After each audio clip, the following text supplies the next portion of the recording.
Building granny homes could make more millionaires in the next decade than any real estate investment strategy known to man. Damn,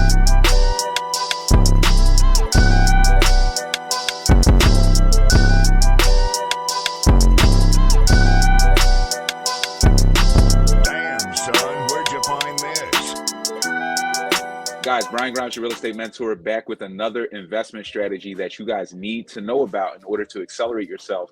This is in the affordable housing space. It's called granny homes. It's a funny title, but there's a lot of profitability behind this. So I want to dive into this strategy, break down all the FAQs for you so that you can see if this is going to be a strategy that you can make a lot of money off of. And I do believe millionaires will be made off of this strategy. So stick around to the end because you're going to want to get all the info. I'm putting links in the description for you guys so you can tap in, do more research. And if you want to learn more about this, make sure you reach out to me and my team. We can help you to implement this strategy no matter where you're at in the country. If you're new to the channel, like, comment, subscribe, and leave that comment that says, I subscribe. For everyone who leaves that comment, I'm going to send you instant access to my free real estate training that'll show you how to acquire properties for pennies on the dollar all across the country. You don't want to miss out on that free offer. So without further ado, let's get into these granny homes, right?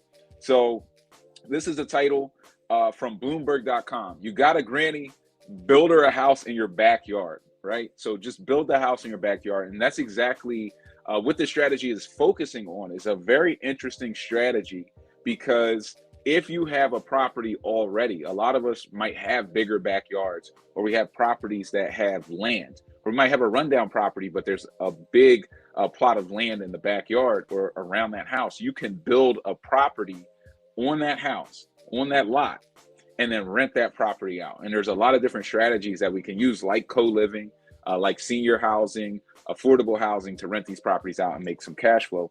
But let's dive into the strategy a bit, and we'll talk about it. We'll break down all the FAQs. So if the goal is to build more houses, if that's the goal, which America has this affordable housing crisis, if that is your goal, then backyard cottages might be the affordable housing breakthrough that we need, according to this article, right? So the U.S. has been trying to address the issue of affordable housing for years without much to show for it. And it's right to be skeptical about the effectiveness of policy changes until results are visible in the numbers. For instance, in the state of California, which arguably has the most acute housing affordability issues in the U.S., they've seen no growth in the number of building permits issued in the state since the mid-2010s. So more housing is not being built. And when more housing was not being built, it's not creating more affordability. And a high-profile law meant to make it easier to build duplexes has so far not borne much fruit. So the state has tried to make it easier for duplexes to be built, multifamily housing to be built for the average mom and pop, and not much results for that. So what are granny flats? Granny flats, also known as backyard cottages in the lingo of urban planners, and they're also called accessory dwelling units. I want you guys to kind of burn that into your memory. Accessory dwelling units, ADUs.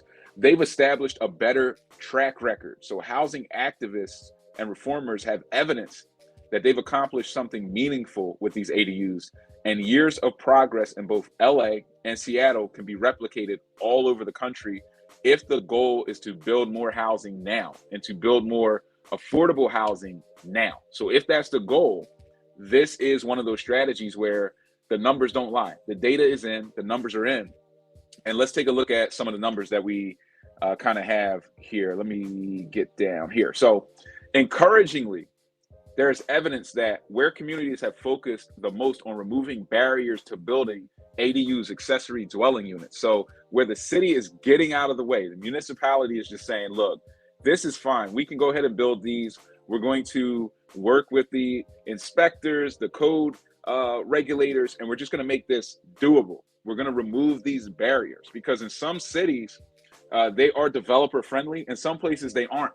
They won't let you build affordable housing. They won't let you do these things because the community will express some degree of backlash. With these granny flats, they're getting less pushback because it's in the backyard. Meaning, if somebody is driving down the street, they are looking at the fronts of the properties, the front facades, and everything's kind of conforming. It's a nice big house. Might be a row home. Everything's kind of lining up. They're all 3-story. They're all 2-story. Everything looks the same, and it's all conforming to the neighborhood. In the backyard, if you have that house behind the bigger house, it's not necessarily showing to the neighborhood. You're not getting as much pushback in terms of, hey, this is making the neighborhood look worse. This is going to drive down our property values from that standpoint, from the curb appeal standpoint. So they're getting out of the way. And the numbers of these new housing units is growing, even if it took a few years to really kick in. So California passed a law in 2017 that encouraged ADU construction. And by 2021, just a few years later, 4 or 5 years later, more than 20% of the building permit applications in the state were for ADUs. That's crazy. Like 1/5 of all properties built by permit are ADUs, accessory dwelling units. So these things are taking off like a wildfire in LA and in Seattle. Seattle is seeing similar results. So this should be very interesting to us because as investors, especially when you're in the real estate game, this is a supply and demand game, and you want to follow the flock. So when you see something taking off, this is a trend, and you can ride that early trend into becoming a millionaire. So even if you're starting off from scratch, you don't have a bunch of deals, you can leverage government programs to get your first property pretty much for free, getting down payment assistance and going out and getting a property that maybe is not right in the city, unless this property has a big backyard, but it's right on the outskirts in a rural area right outside of the city, a nice big backyard and footprint.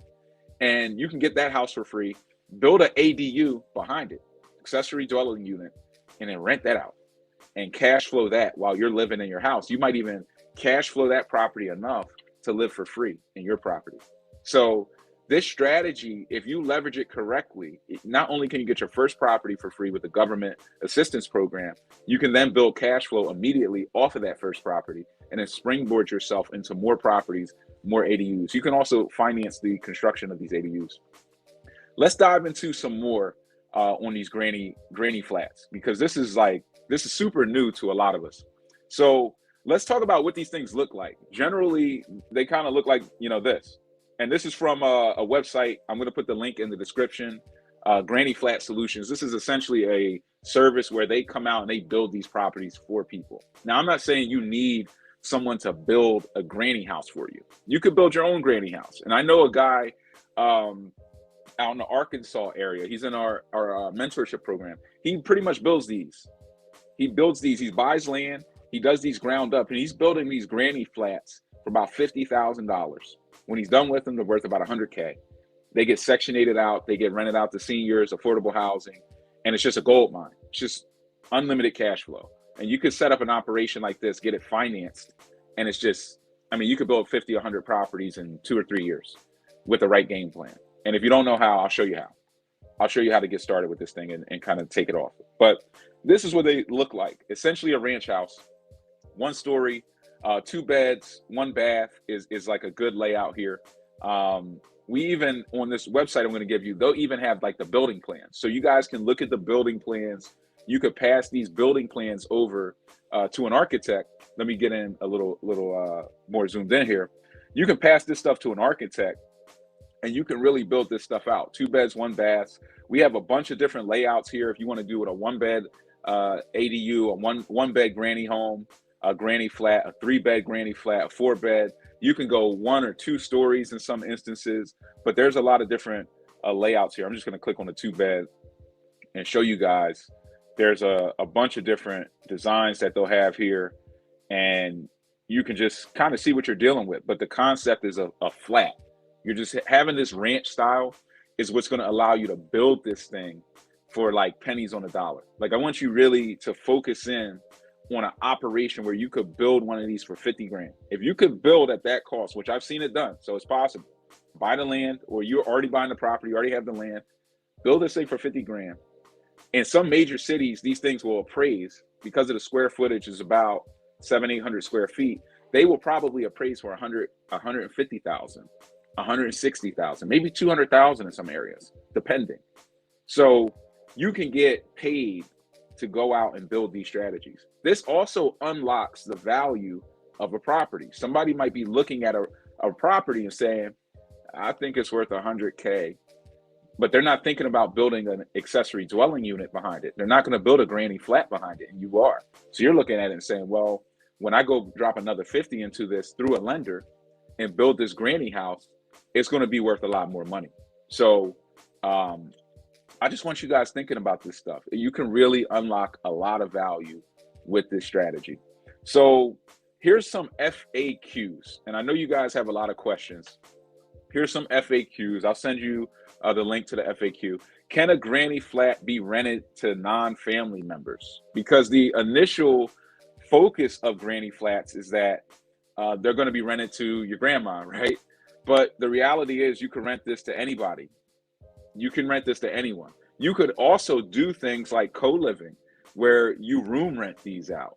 You could set it up as a 2-bed, 2-bath, and then rent each one like a little studio where they share the kitchen and common area. Now you're cashing in on this thing. So now instead of getting $800-900 a month out of this property, you're getting like $1,200-1,500 a month out of this thing. So there's just so much flexibility with this, which is why I think this is going to make a lot of you who are watching this and truly digesting this information, taking it seriously, it's going to turn you into a millionaire once you get the hang of the strategy and you start to dial in. What are the requirements for building a granny flat on my block? They give you some requirements here, but it's going to be specific to really your area. So one thing that you have to understand as a developer is there are things called setbacks and step forward. So when you're building in your backyard, you can't build all the way up to like the end of your property line. There's going to be some type of step in from the end of your property line. And it's going to be typically around 8 or 9 feet, we'll call it, in a major city. There's always some type of step in. And then depending on how high you build that building, if you build it up from 1 story to a 2-story, there's going to be another step in on that 2nd story. That's why you might see some row homes that have like that top is kind of here and it stops and it keeps kind of step staring out as you go lower. There's like more square footage on the 1st floor than there is on the 2nd floor than there is on the 3rd floor, because that property is getting stepped in. So no matter where you build these things, if you build it in a major city where it's illegal to build, you are going to have some regulations that you have to look out for. But this is something that you can check with the architect. You can pull up and do that micro specific research on, because real estate, as I always say, is micro specific. This is not like some national type of level thing. There are national building codes, but when you get into the nitty gritty, it can be really micro specific. So here's another question. My property already has a granny flat. Can I build another? Unfortunately not. So typically there's only 1 granny flat permissible, which to me just means I want to build the biggest granny flat I can that I can fit, or I want to turn it into some type of a co-living situation where I'm just cranking a lot of cash out of these things. So it breaks down a lot more FAQs. I won't go through all of them, but I will leave you guys the link in the description so that you can go through all of them. Keep doing your research. If you have questions, drop it in the comment. Reach out to me. I'm pretty easy to get a hold of. You guys can click the link in the description to tap in, schedule a call with me and my team, and we'll talk to you about this stuff. Now, where are these things available? Well, they're popping up all over the place. So this stuff is new, which is why I think there's a true opportunity to make millions off of it, because everybody's not into it yet. It's just coming out. It's just starting to catch steam on the West Coast. It's currently being talked about in New York. And, these bills pass in New York and people are going to be building these things all over the place. So let's get into this article talking about New York. Accessory dwelling units are legal in New York, yes, when this new bill passes. And this is the assembly bill. Will it hit your block? I don't know. But there is some projection here I want to find. Accessory dwelling units could add as many as 300,000 legal homes in the Hudson Valley, Long Island, and New York City, estimates the Regional Planning Association. So this estimation is there because they know what's going to happen. This thing's going to take off like a wildfire, because there's really not a strong reason for anybody to not go out and take advantage of this thing. If you can run the numbers, if you have the construction teams and the knowledge on how to do this, you're essentially just laying a flat concrete slab and building a one-story ranch off of this thing. You could hire some guys to do a lot of this work, like some $200 a day guys to do some of this work and get it done. I know some guys who can get this stuff done in cities like New York, Philly, Baltimore, Delaware, Jersey, Boston, Cleveland. You know, like this stuff is, it can make you a lot of money, man. I think this is one of the most exciting investment opportunities like out there right now. So I wanted to bring this to you guys' attention. I won't spend all night on it, but I hope you guys got a lot of value out of this. If you got value, make sure you like, comment, subscribe, share this video with somebody who you want to become a millionaire in real estate. Share it with a friend. Always invest and surround yourself around people who are also investing in real estate, people that you can talk to about real estate. This is the number one thing that holds a lot of people back, is they have this desire to invest in real estate, but they don't surround themselves with like-minded people. So when they go to talk to other people about real estate, they hear all the fear-based stories. They hear, oh, this could happen, that could happen. Oh, what if they don't pay the rent?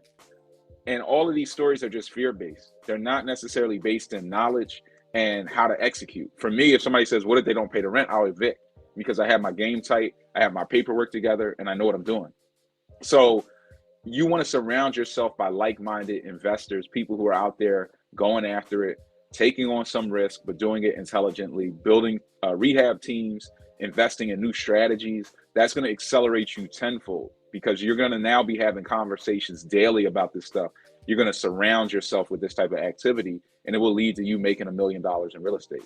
It's just a matter of time, whether that takes a year, 2 years, 3 years, 4 years. It will connect for you. So you just want to stick with this stuff. But if you got value, like, comment, subscribe, share that video. Go build your own personal community. Stay tapped in here, because we're always talking about it, but go build your own personal community. And if you're new to the channel, you haven't tapped into that free training yet, leave a comment that says I subscribe, so I can send you instant access to my free training that'll show you how to acquire properties for pennies on the dollar all across the country. You don't want to miss out on that free offer, I promise you. Brian Grimes, your real estate mentor, signing off. I'll see you guys on the other side.